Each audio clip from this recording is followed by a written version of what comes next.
among the features of American colleges is the system of secret societies. In fact, in some colleges, the system has grown to such an extent and the society question has become such a paramount one that it engrosses a large part of the student's life and enlists him in a mighty conflict for the supremacy of his society. To some, college societies are merely the fraternities and sororities of excess, drunken playboys and party girls, and still to others, they are the highly respectable stewards of future America, plucked from the best and brightest.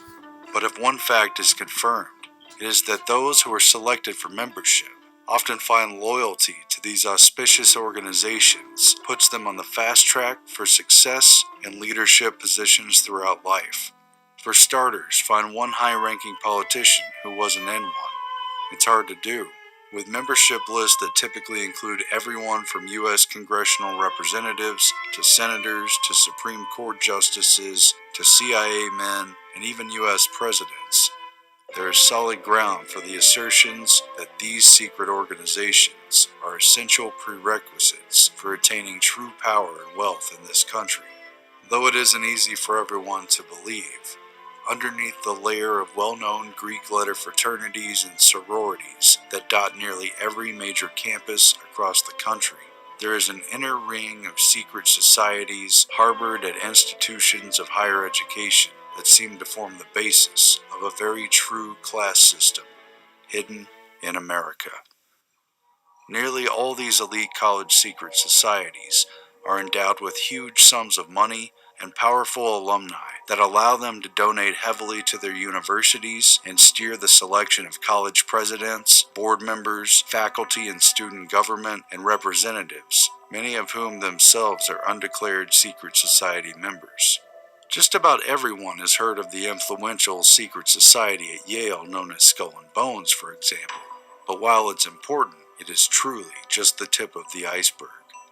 According to Albert Clark Stevens' Cyclopedia of Fraternities, first compiled in 1899, all secret collegiate societies and their more public Greek fraternity and sorority counterparts, which date back to the first universities in America, give, quote, unmistakable evidence of having rummaged in the bureau drawers of Freemasonry, Odd Fellowship, the Templars, the Knights of Malta, and other orders for their ritualistic finery. These societies are known to conduct secret proceedings with secret oaths and secret rituals, and despite a public face of nothing but philanthropic goodwill for their universities, they are steeped in occultic mysticism and hidden agendas.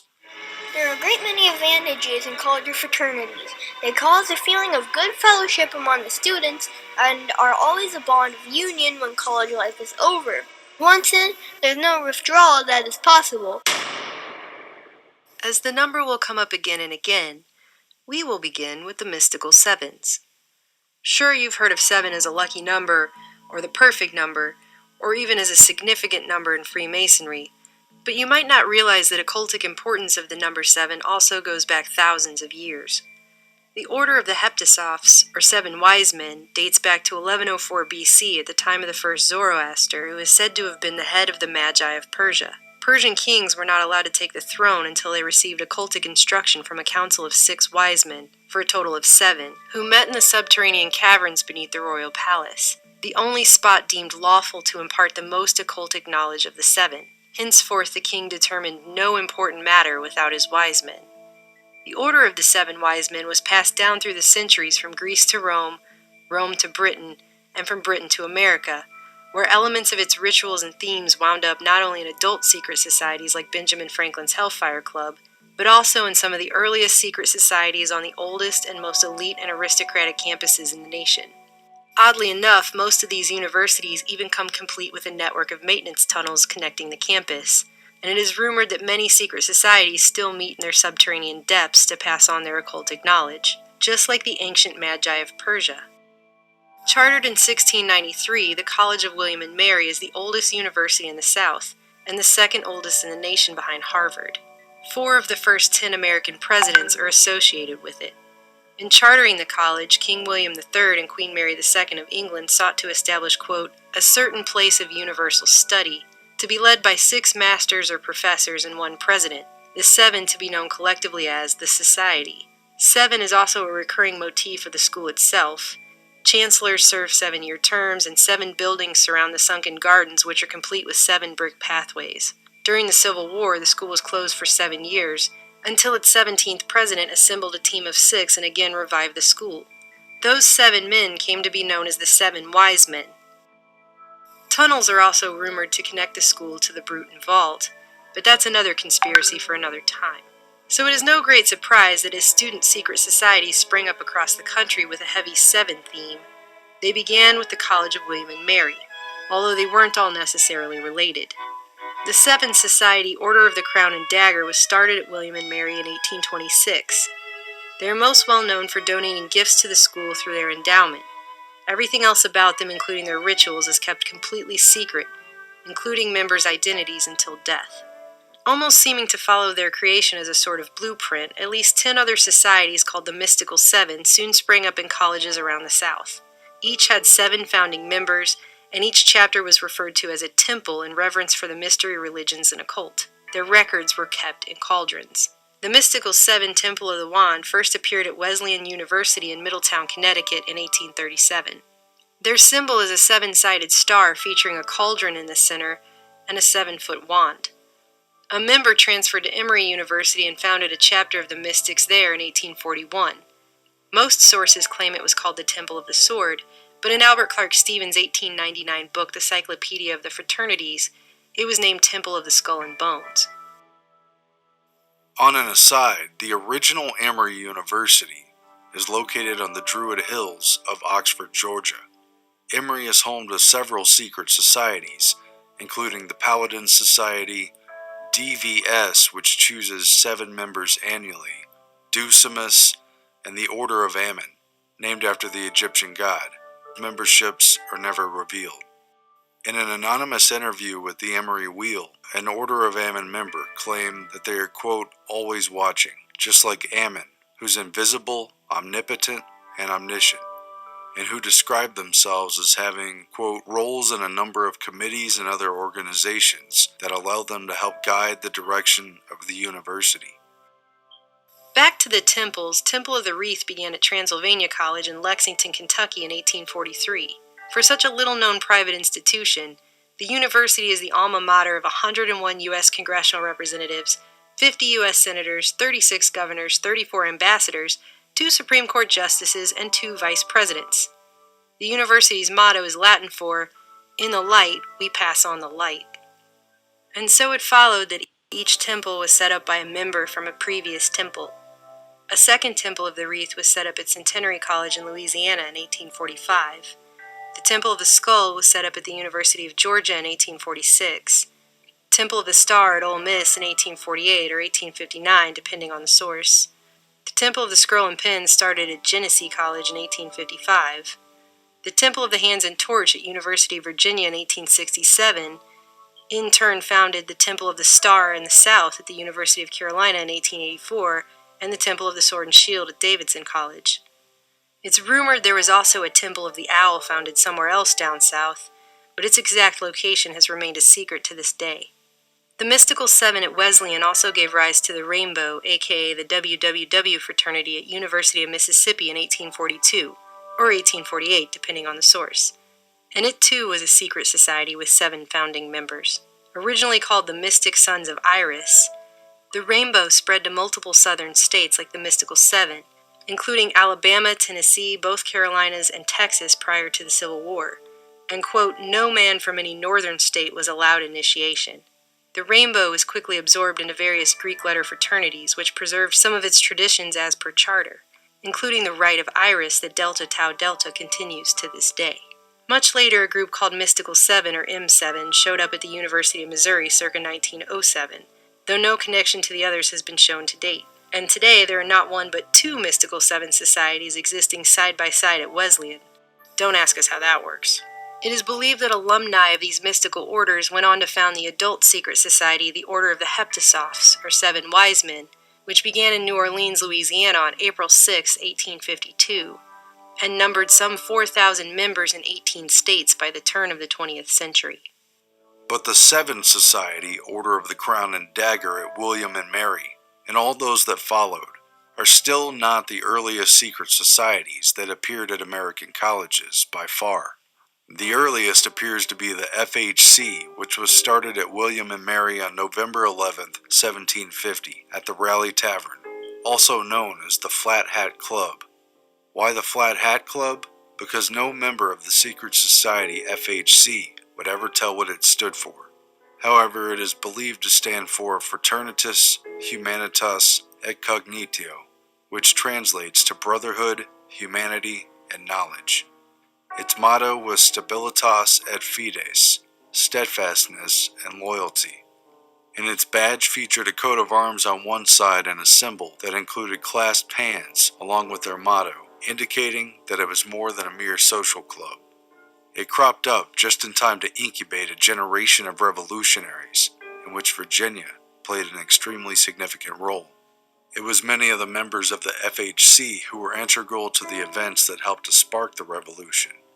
Just a few of the known members include George Wythe, Lieutenant Colonel James Innes, and future Secretary of State under George Washington, Edmund Randolph. And one of the earliest members of the FHC is none other than Founding Father Thomas Jefferson, who tried to play it off later in correspondence, dated 1819, where he admitted that he was once a member, but wrote, "When I was a student of William and Mary College of this state, there existed a society called FHC Society, confined to the number of 6 students only, of which I was a member, but it had no useful object, nor do I know whether it now exists."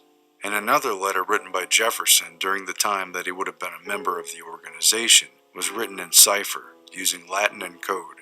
A search through newspaper archives revealed a 1911 article in Richmond, Virginia's Times-Dispatch, which hints that the FHC never died out. It was actually a precursor to the Phi Beta Kappa fraternity, typically thought of today as the first American fraternity, even though it was not founded until years later, in December 1776, when the revolution was just kicking off.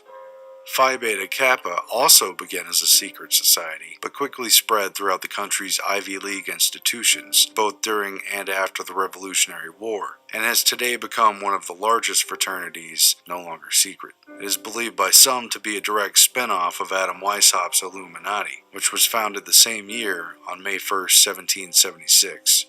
Its original emblem features a hand that points through its motto to 7 stars, and the back of the earliest Phi Kappa member badges, which were in the shape of a 7-pointed star, had SP for Societas Philosophiae, or Philosophical Society, next to a date that some of the mystical initiated have referred to as the date of Illuminism.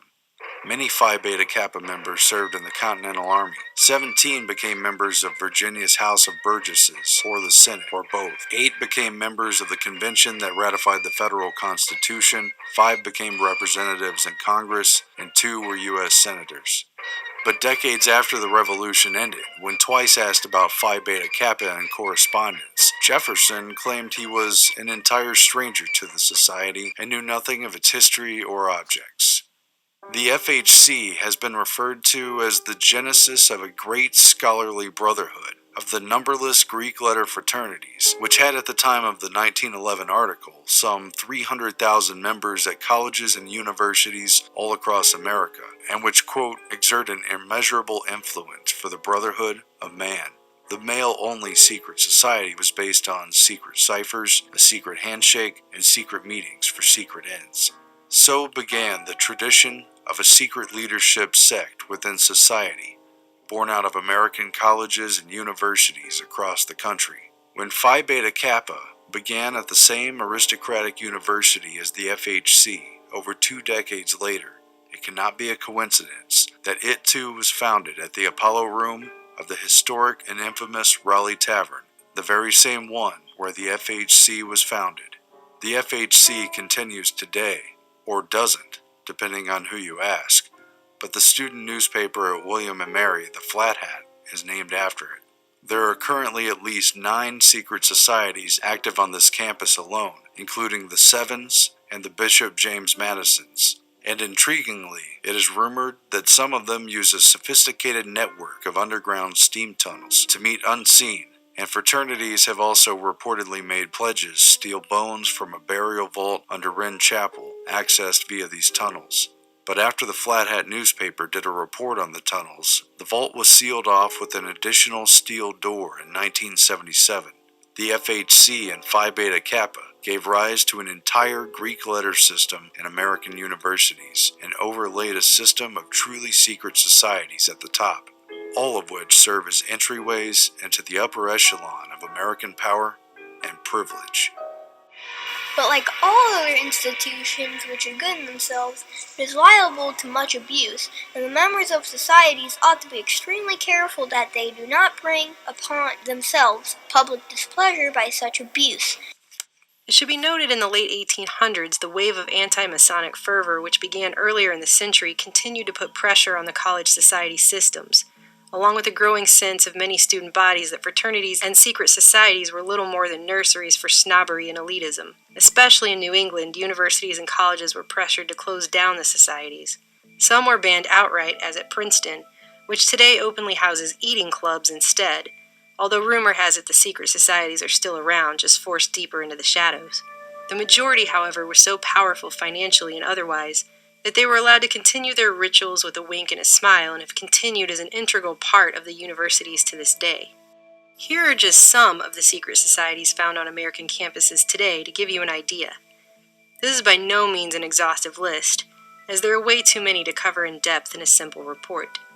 We'll start over where we began, with Skull and Bones at Yale.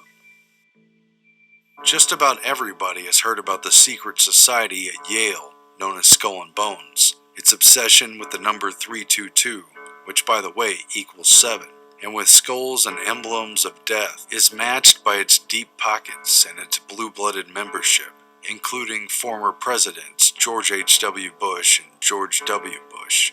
They have a deep connection to the CIA and the foundation of U.S. intelligence, and have equally expansive ties to its network of prominent business and political leaders. Skull and Bones, Nazi banking, setting up the Soviets, funding them, financing them, to ambassadors, bankers, and dynastic families who generally rank among the oligarchical leaders of the country. It was founded in 1832 by the Russell Trust, set up by William Huntington Russell and Alphonso Taft, grandfather of William Howard Taft, who was not only a Skull and Bones member, but the only person in American history to become both a Supreme Court justice and a U.S. president.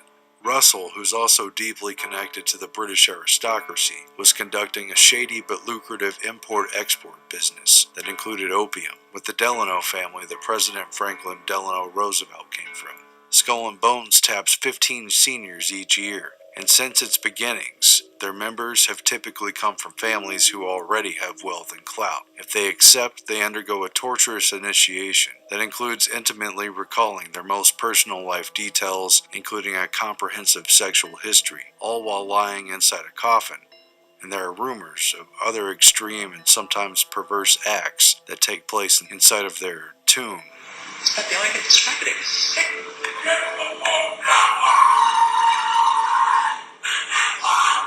A large majority of Yale's presidents have been members of Skull and Bones, or they were selected in part by the group. Past members have included Senator and Secretary of State John Kerry, Wall Street banker, governor, and ambassador to Russia, Averell Harriman, Senator Prescott Bush, father and grandfather to 2 presidents, who were also both Bonesmen, commentator William F. Buckley, who's considered instrumental in the conservative movement, former National Security Advisor and president of the Ford Foundation, McGeorge Bundy, as well as his brother William Bundy, a CIA analyst and a presidential advisor. Actor Paul Giamatti, whose father was president of Yale and commissioner of Major League Baseball, and various members of old-line elite families, including the Rockefellers, Pillsbury, Davison, Stimson, and Whitney families, who've all been initiated into Bones. Skull and Bones is not alone at Yale. In fact, there are at least 41 secret societies known on the campus, with 8 landed senior societies who have tombs or houses on campus property, all of which not only conduct secret initiations but hold within their ranks a who's who of some of the most influential and well-connected men, and quite some time later women, in the global economy. Yale's second oldest and second most important secret society, Scroll and Key, is no second best. With assets amounting to over $10 million on paper, it is the wealthiest secret society at Yale. While Scroll and Key appears to be short on skulls and secrets, it taps its 15 selected seniors for initiation in a similar manner to Skull and Bones. Its badge is a gold key over a scroll with the letters CSP above and CCI below, although no one outside of the society knows what that stands for. Scroll and Key's tomb is often regarded as one of the nicest buildings at Yale.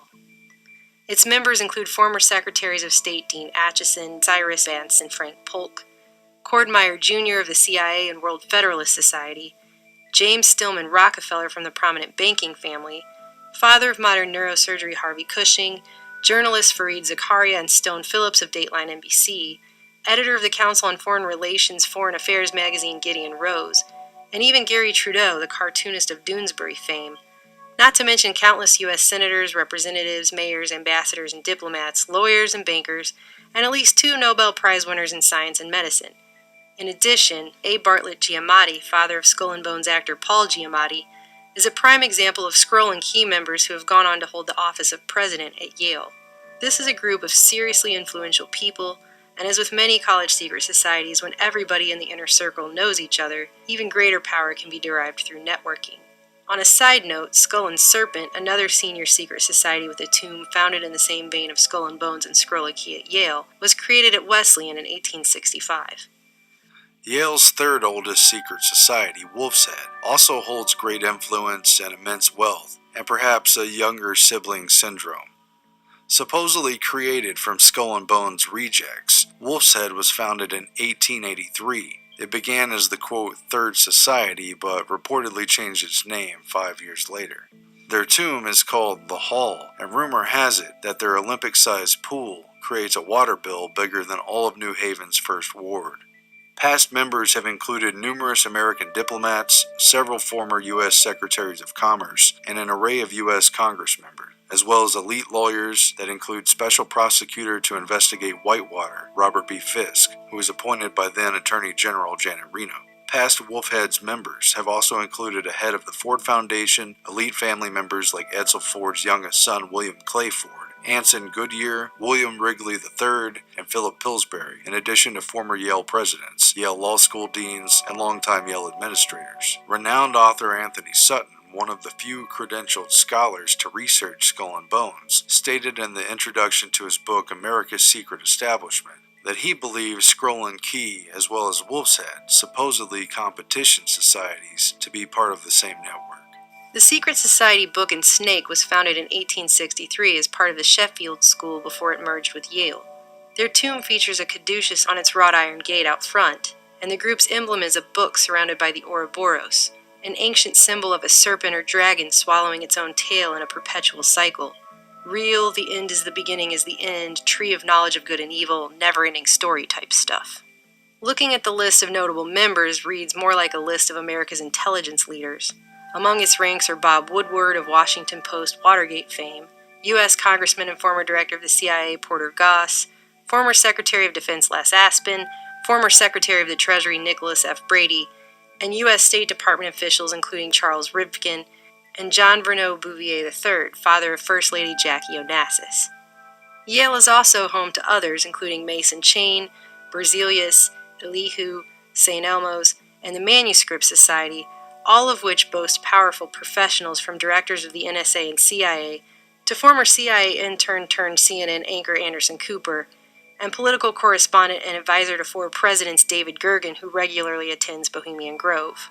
Yet one of the oldest societies at Yale is the Linonian Society, which dates back to 1753 and began as a literary and debating society, but after some decades followed suit with Yale's other secret societies, although it also taps graduate and law school students. Linonia includes among its ranks such prominent members as Nathan Hale, Eli Whitney, John C. Calhoun, James Fenimore Cooper, William Howard Taft, and Daniel Gilman, the first president of Johns Hopkins University, founding president of the Carnegie Institution, and co-founder of the Skull and Bones Russell Trust Association. Leaving the elite halls of Yale, where secret societies became especially ingrained, we find that the rest of the established East Coast is also littered with exclusive societies filled with the offspring of wealthy families. Brown University at Providence, Rhode Island, has some of the oldest secret society ties as well, with its first group, the Philharmonian Society, founded back in 1794. The most secretive at Brown, however, is Societas Domi Pacifica, known today simply as the Pacifica House, originally founded as the Franklin House back in 1824. The three keys on the Society's coat of arms are symbols of Benjamin Franklin's experiments with electricity. The Franklin House formation, however, officially dissolved only 10 years later in 1834, when an inner core of the society complained that the quality of membership had severely deteriorated. However, it reportedly continued in total secrecy, only to later emerge as the Pacifica House after the Civil War. It is known that 15 members are chosen each year, but everything else is a secret. According to a rumor in Town & Country magazine, Pacifica House is a Brown University branch of a larger secret society order that also includes Yale Skull and Bones and Dartmouth Sphinx. The group has continued to operate according to a 2002 society report with the dual purpose of improving the university's public function while preparing and perhaps grooming men and women for lives of efficacious leadership. Skull and Bonesman Andrew Dixon White, first president of Cornell, is said to have spread the idea of Yale-fashioned secret societies to the university he presided over.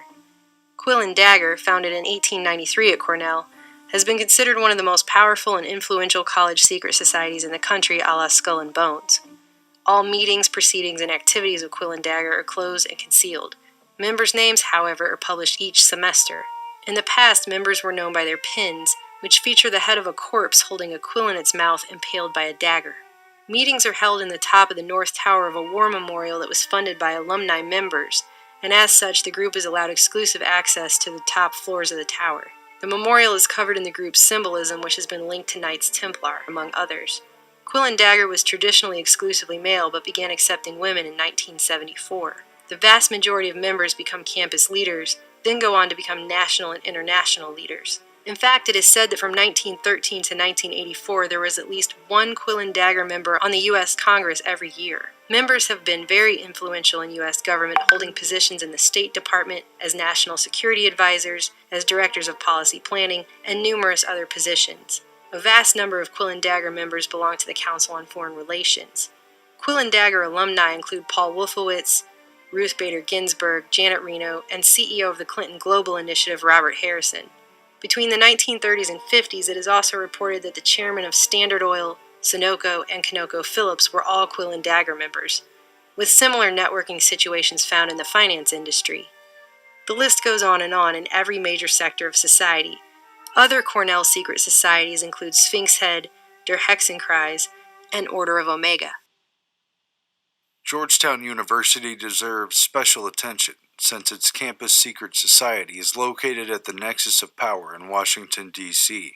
The school specializes in training diplomats and career policy wonks, and the university was founded by Jesuits, a Catholic-oriented secret society which itself dates back to 1540, and which wielded so much power that nations in Europe lobbied against them, forcing the Pope to issue a decree officially disbanding them in 1773, though there are persistent rumors that the secretive Society of Jesus never ended, but rather just went underground, continuing to wield its influence all across the world today.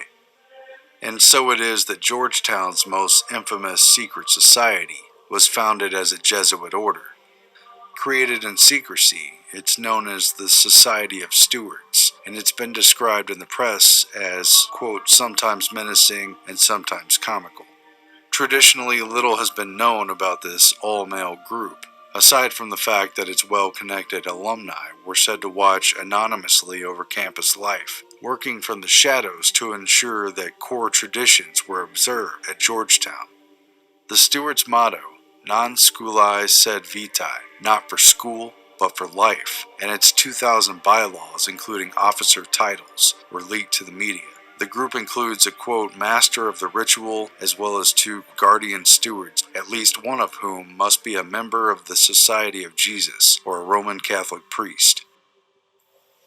Under the charge that the campus body had drifted too far away from Jesuit tenets, the secret society surfaced at Georgetown in 1982, though other accounts trace the group back to at least 1903.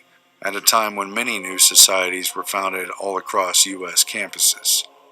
Credit for the formation of the Stewarts has been given to Manuel Miranda, who earned his bachelor's at Georgetown in the Walsh School of Foreign Service, and he's been deeply involved in public policy and foreign affairs ever since. His father-in-law, Claire George, was a career CIA man who rose to the number 3 position in the agency, and during the 80s was the head of worldwide covert operations. And it was during this period in the late 80s when the Stewards first came under fire for, quote, elitism and exclusivity after a number of female undergraduates complained to the university that this all-male secret society with hidden agendas was manipulating campus politics. In a first for college secret societies, the Stewards responded to controversy and went public, only to claim that they were breaking up. But much like the Jesuits broken up centuries ago, they simply went deeper underground. Later, in 2005, an anonymous member of the Georgetown Voice decided to spend a full 24 hours in the tunnels below campus and write about it for the publication. During his lonely foray into the campus underground, he described how he came across a vacant room with a huge blood-red cross painted on the wall with a circle, complete with a variety of names and Latin phrases around it, including crux orbis and the phrase circuli crux non orbis prosunt. The writer concluded that this must be the meeting place of the Stewards. Returning to the recurring theme of sevens, the most secret of all societies on the University of Virginia campus is the Seven Society, founded in 1905, whose members are only disclosed upon death, and only because a wreath of black magnolias in the shape of a number 7 is placed upon their grave, and the university's carillon chimes on the 7th dissonant chord 7 times at 7-second intervals at 7 past the hour for 7 straight minutes. The chimes were actually purchased through a donation from the society for $9,777.77 in 1957, when the society revealed that 77 past members had died up until that point. Such a wreath was placed on the grave of Robert F. Kennedy after his assassination, leading to much speculation, and while he attended law school at Virginia, the society denied he was ever a member. Their emblem, a number 7 surrounded by the alpha, omega, and infinity symbols, sometimes completed with stars, can be seen all around the university grounds, including a large version permanently affixed on a hill at Scott Stadium. The society is very influential at the university, donating hundreds of thousands of dollars to the campus projects in sevens.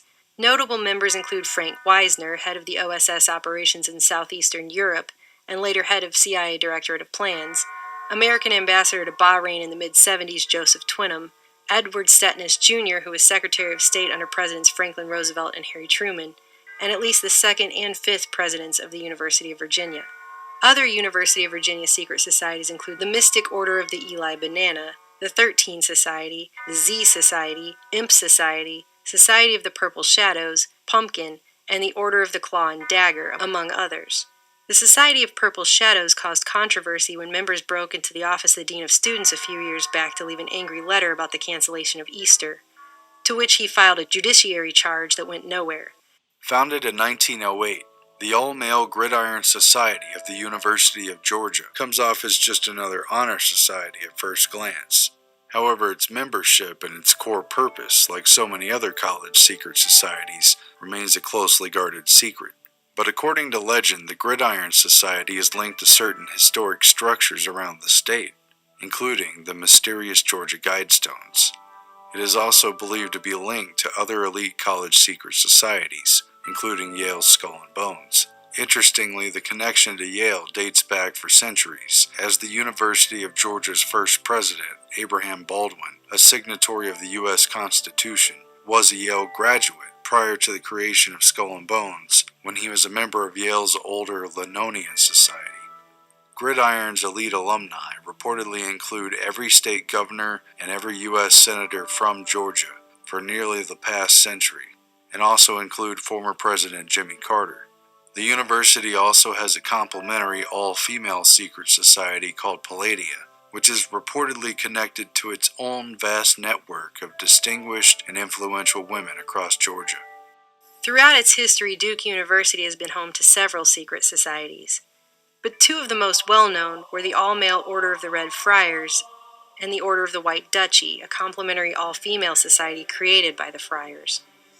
The Order of the Red Friars was founded in 1913 and was only known at all because once a year a figure in a red hooded robe would select new members on the steps of Duke Chapel in broad daylight. As with many other secret societies, 7 new members are chosen each year. Everything else about the order, its constitution, and rituals have remained a secret until some of the records recently became unsealed in the campus library. Past friars include President Richard M. Nixon, first president of Duke University William Few, Arthur Hollis Edens, a top Rockefeller Foundation executive and president of Duke from 1949 to 1960, and U.S. diplomat to Iran, Yugoslavia, India, and Greece, George V. Allen. The Order of the Red Friars founded their female counterpart, the Order of the White Duchy, by choosing 7 female members of the class of 1925. Members were known by the white carnation they wore on specific days of the year. Bob Dole's wife, Elizabeth, who has held numerous government positions including Commissioner of the Federal Trade Commission, Secretary of Labor, and U.S. Senator of North Carolina, was a White Duchy. According to an old Duke Chronicle article, both orders have secretly helped create university policy and influence student life, and the Red Friars have been affiliated with student government, the student newspaper, and the undergraduate judicial board, where they could further the group's secret aims. According to archives, the order was, quote, privy to information not widely known on campus. Supposedly both groups disbanded in the 70s, but as with all secret societies, it should be taken with a grain of salt. At the private Washington and Lee University in Lexington, Virginia, there are several secret societies, but none are so elite and ominous as the Cadavers. Aside from the fact that they were founded in 1957, the basic facts of what the society is about, what it has done, and who is in it, remains completely unknown to this day. In fact, the only reason people know they exist at all is because there's a bridge on the main campus that connects to Wilson Field, which bears their name and symbol, a C around a skull. The symbol pops up again and again in prominent places all over campus, and especially on the hillside adjacent to the football field before big games. It is thought that the society is made of older pre-med students, and legend has it that they travel through a sophisticated network of tunnels under the campus, and that their inner sanctum is down there somewhere. Rumors abound about the location of the doors to these tunnels, and some of the pictures have been posted online. What use are the tunnels? The Cadavers like to dress in matching black costumes with capes, adorned with chrome skull masks, and creep around campus after dark, plastering their symbol everywhere in chalk. They're also known to run wailing through the sorority houses in the middle of the night, but there's no point in complaining to campus authorities, as the Cadavers are also denoted as Friends of the University. In other words, above the law, due to large financial donations to the school, including a cadaver endowment and gifts of hundreds of thousands of dollars for campus projects. Supposedly, membership in the Cadavers is a golden ticket into elite circles for life. Other societies on campus include the Sigmas, the Mongolian Minks, and the Phalanx. Nestled in a wealthy district in Upper West Manhattan, Columbia University has several secret societies, and the best known and perhaps most exclusive there or anywhere is St. Anthony Hall, aka St. A's, a revolving door for elite-bred, moneyed families from the WASP tradition, whose members are referred to only as the membership. In fact, it was St. A alum E. Digby Baltzel who coined the term WASP to begin with. Founded on January 17, 1847, the feast day of St. Anthony, a 4th century Egyptian mystic, founder Edward Forbes Travis introduced a friend at Columbia to certain rituals he brought with him from England, which grew into what is today known as St. A's.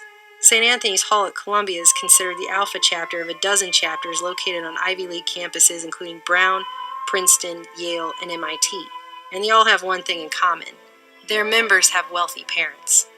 Past members have included grandson of President Theodore Roosevelt and head of the CIA's Technical Services Division, Cornelius V. S. Roosevelt, Edward Stettness Jr., who was Secretary of State under Presidents Franklin Roosevelt and Harry Truman, and a member of the Seven Society at University of Virginia, Frederick Ferris Thompson, who helped found what became Citibank, Thomas Edison's son, who went on to become governor of New Jersey, and so many other elite people from all sectors of society it's impossible to list them all.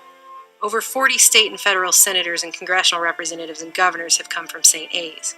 So did Tucker Carlson of Fox News. The rest of the campus is pretty well aware of St. A's privileged members.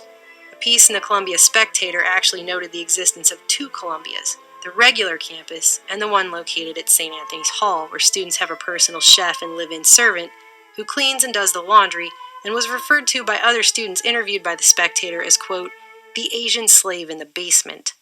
Pennsylvania State University, better known to football fans as Penn State, has its own system of secret societies dating back to 1909, including the secret society Lions Paw, as well as its own branch of Skull and Bones, and the secret society Parme Nu, which translates to Among Us, and includes countless members of the university alumni, including its famed coach Joe Paterno, who was engulfed in scandal and cover-up at the end of his long Penn State career.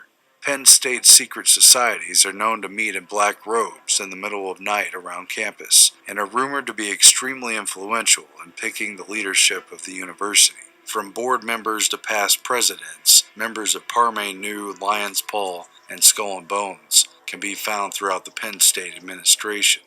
UPUA student government president Christian Ragland criticized the influence of secret groups on the campus of Penn State, noting that, quote, it's almost like the university is ruled by the 1% of people who are in societies.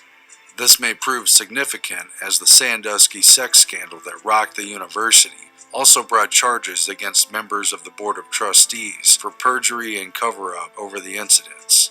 As evidence came forward about who knew about what when, it was found that Penn State University had paid out over $90 million to settle 30 civil complaints related to Sandusky dating back to 1971, during which time the coach was protected and never fired. Rumors that the scandal went beyond Sandusky and up into the elite donors of the university were quickly squashed, and one has to wonder, what else are they hiding? Formed in 1832 at NYU, the Euclidean Society began as a literary and debate group that was for a time nicknamed the Raven Society because Edgar Allan Poe was a frequent guest lecturer. The name Euclidean is purported to come from Euclea, the goddess of repute, glory, and war. A quip in the yearbook of the era describes Euclidean as having membership that includes John Quincy Adams, the Rockefellers, and that crowd. The group had a stable source of revenue in a trust, a library, and augmented student instruction with its own rooms, including an elegantly furnished parlor within the main university building. Supposedly members were widely branded social elitists, and by the early 40s, the group stopped existing on paper, but in reality it just went dark, with all records redacted or written in ciphers understood only by the members. It's definitely still around today. In 2009, the group caused a controversy when it activated beepers in classrooms across campus with a note for each class that read, "Fellow classmates, truth is something you find outside the classroom, outside the walls of this university, and only from the professor in front of you insofar as he can serve as an experienced guide. We're not here to preach. We're here simply to say NYU has its secrets too. This is your friendly wake-up call." NYU has its secrets too is apparently the group's tagline. Notable members include inventor of cornflakes John Harvey Kellogg, Walter Reed, for whom the infamous Walter Reed Army Institute of Research is named after, Ford Foundation President Henry Heald, Elihu Root, who served as Secretary of War for 2 presidents and chairman of the Carnegie Endowment for International Peace, Henry Pratt Fairchild, who was president of the American Eugenics Society and helped found Planned Parenthood, Eustace Mullins, as well as numerous congressmen, senators, and NYU presidents. Founded in 1889, or depending on the source, 1899, at the University of North Carolina, Chapel Hill, this secret society upgraded from your average tomb to what is today a $1 million castle on 34 acres in the woods, not far from Old Chapel Hill Cemetery. Originally, it was known as the Order of Dromgoole, after the legend of Peter Dromgoole, a student who disappeared in 1833, and is rumored to have been murdered and secretly buried near the castle after a duel over a woman named Fanny. But the order's name was later changed to Gemgoole, quote, in accord with midnight and graves and weirdness. In fact, the full name is the Knights of the Order of Gemgoole. While the order is described to be about the ideals of knighthood and chivalry in the tradition of King Arthur, and archived pictures of past meetings look like something straight out of Harry Potter, to write them off as just a club filled with nerdy fanboys would be an underestimation. The order is for elite students, junior level and up, as well as faculty, and is not based on scholastic or athletic achievement. Only 10 initiates are chosen per year. Their rituals, code, and especially membership list are kept strictly confidential. They're said to meet at midnight by candlelight, and on All Hallows Eve each year, a group of hooded figures with candles appears in the Forest Theater near the castle around midnight. Their logo is the devil, and past photographs of members show them posing with the devil again and again and again. While membership is again secret, it is known that George Watts Hill, the wealthy banker and later OSS member who developed what came to be known as Research Triangle Park, was a Gemghoul. So was Republican Congressman Charles R. Jones, 2 Chief Justices to the North Carolina Supreme Court, one-time North Carolina Governor John Erringhouse, William Randolph Kinnan, for whom the UNC Stadium is named, and a bevy of past UNC presidents, distinguished lawyers, doctors, and businessmen. Senior societies date back to 1783 at Dartmouth College in Hanover, New Hampshire, and there are at least a dozen societies active there today, with an estimated 31% of seniors at Dartmouth involved in them. 6 keep their membership totally secret until graduation day, when members reveal themselves during commencement with walking canes carved with their symbols, including the griffin or the phoenix.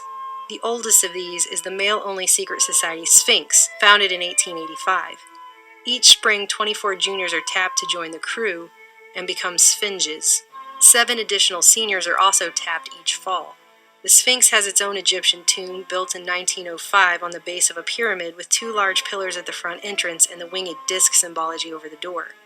And the building houses a library and is rumored to have access to a network of underground tunnels and a secretly constructed swimming pool known as Cleopatra's Swimming Pool. The Sphinx reportedly gave rise to the secret all-female society Cobra, established at Dartmouth in 1978. Members of Sphinx included Richard Clark, National Counterterrorism Director under both Clinton and George W. Bush, U.S. Secretary of Transportation William T. Coleman, Jr., journalist for The Atlantic and The New Yorker Jeffrey Goldberg, and billionaire founder of the Huntsman Corporation John Huntsman Sr., among many others. According to filings of its 501c3 Sphinx Foundation, which oversees $2 million in assets, the society's aims are in part to train and educate selected undergraduate members of the college to become prospective leaders of not just the college, but the local, national, and global community. To that end, the society teaches a formal course to its initiates held in the Sphinx building and overseen by alumni members, which combines guest lectures, oral review sessions, reading assignments, and an oral exam at the end of the year. It is also reported that general activities of an undergraduate membership in Sphinx include extensive peer-driven learning experiences that take place in the Sphinx building. Clearly, belonging to secret societies gives one an education not afforded to the rest of college student populations. Dartmouth is also home to the Cask and Gauntlet Secret Society, founded in 1886, of which children's author Dr. Seuss, former Vice President Nelson Rockefeller, and Secretary of Treasury Hank Paulson were all members. The all-male secret society Dragon, founded in 1898, is considered by some to be the most secret of all societies at Dartmouth. It is rumored that Dragon's annual initiation rites involve a wilderness vision quest and mock sacrifice based on ancient Welsh Druid tradition, but little else is known about the group. The election of class officers is frequently made by a deal between 2 or 3 powerful societies. The result is therefore a cause of much bad feeling. Despite all the American dream rhetoric, which sounds good as a political tagline, secret orders and elite traditions seem to be the real American way. But at least they seem benevolent on the surface, right? How bad could it really get? At the end of the day, isn't it all just campus politics? No. And with that, we leave you with the University of Alabama and a notoriously powerful and shadowy student political group known as the Machine. The machine is composed of dozens of Greek fraternities and sororities who reportedly paid $10,000 apiece to be part of a nearly literal political machine that dominates all Greek life and the Student Government Association, including all campus elections and the passage of student resolutions.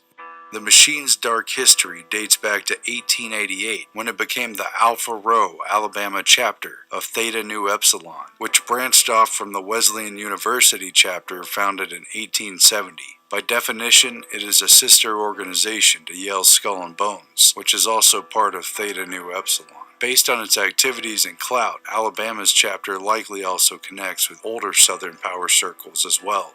The machine's secret society took on a distinct course starting around 1909, when it effectively merged with a parallel society known as the Skulls, breaking increasingly further from its charter and going rogue to operate as a tight political machine in campus politics and as a guardian of old money, white society values, a strategy that must have played well for the dozens of members who became leaders in business and politics in Alabama's power elite after they finished their studies.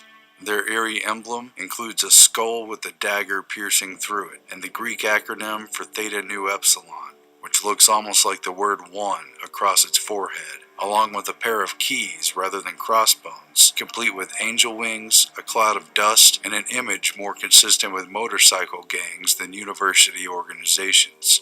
Other icons from the group depict demons bathing comfortably in the flames of hell. Death threats, creepy phone calls, stalking, having businesses shut down, knife attacks, and overt racism have all been attributed to this dark order, in attempts to intimidate rivals and eliminate competitors. A recent report in the campus paper, the Crimson White, says that, quote, the machine used every scare tactic and committed every assault it could to instill dominance in the Student Government Association, from cross burnings to phone tapping, bombings to stabbings.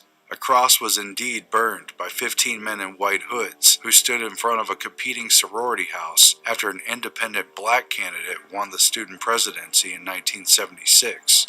When an opponent had beat the machine for the student presidency in 1970, a few years earlier, his dorm room was burned. When a student editor exposed the machine in a 1960 edition of the Crimson White, he described the experience in local newspaper The Anniston Star, saying they had to go to press hours early and under the guard of a police escort for the circulation staff. During a previous expose in 1961, someone tried to hijack the bus carrying the papers from the print shop en route to the university.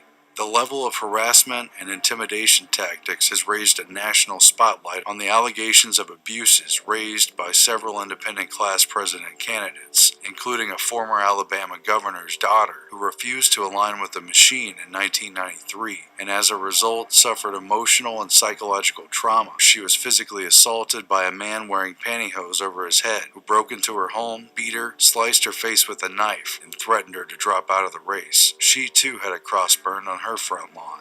Nevertheless, opposition groups on the campus are becoming more vocal by the year, and at least some are publicly challenging the machine in elections. However, there are plenty of claims that its powerful influence has long since formed the basis of a good old boy network that has been rumored to plug candidate after candidate into Alabama's state politics system at virtually every level, with machine-backed graduates taking the, quote, southern route to Washington, D.C. In real life, the smartest kid who pulls himself up by his bootstraps and works the hardest is not always the winner. The connections illustrated here alone prove that there are actually two college systems in America. One for the proles and one for the initiated, with an inner circle privy to hidden knowledge and rings of power that ordinary people, no matter how talented or bright, simply cannot attain. While this is by no means an exhaustive list, it should be apparent by now that secret societies are thoroughly entrenched in colleges and universities across America as they have been for centuries. It's more than just rules and traditions. Membership lasts a lifetime, and for some, that bond is more powerful than that of a spouse. And while outsiders may laugh off their ciphers and sacred rituals when they do get leaked to the public, it is clear they are no laughing matter to the group. You were both in Skull and Bones, the secret society. It's so secret we can't talk about it. What does that mean for America? The conspiracy theorists are going to go I'm wild. sure they are. I don't know. I haven't seen the rest. Number 322. You both were members of Skull and Bones, a secret society at Yale. What does that tell us? Not much, because it's a secret. But sober and serious connections to something the rest of us are not a part of. Many secret society members go on to join adult secret societies as well, and play their part in the wink and nod economy. And while many of these college secret societies and their true agendas remain hidden, only showing their faces through anonymous philanthropic good works around their campuses, it is also training these students the value of working with a group behind the scenes, in the shadows, and sworn to secrecy. These aren't just clubhouses and fraternity pranks, or simply juvenile flirtations with the occult, but rather they are a training ground for our future ruling elite. Simply put, here is a pedigree that opens doors that others dare not approach. What else is there left to say? The caste system is very much alive and well in America today. It simply isn't called that. It's been frequently demonstrated that societies in life as well as in colleges are often a source of much evil, with secrecy be one of the things which are strenuously insisted upon. A spirit of bravado and lawlessness is likely to pervade a number of men bound to sink or swim together.